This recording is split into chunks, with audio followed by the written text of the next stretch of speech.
2 into 2n minus 4 into 2n minus 2 সমান কত? এই ছোটো ছোটো অঙ্কগুলি আমাদেরকে পরীক্ষার মধ্যে আসে।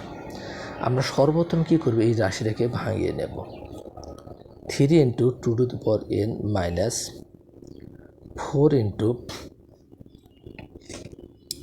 2n ইন্টু কত, 2 কত মাইনাস 1।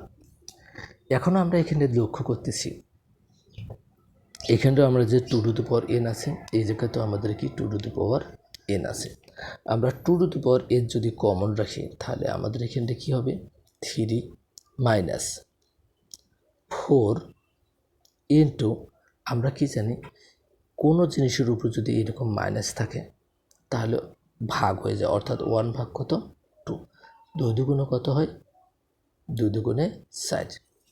তাহলে এখন আমাদের এখানটা জিনিসটা দাঁড়াচ্ছে 2n 3 মাইনাস কত 2 সমান, এখানটায় আমাদের কী দাঁড়াচ্ছে 2n ইন্টু কত 1।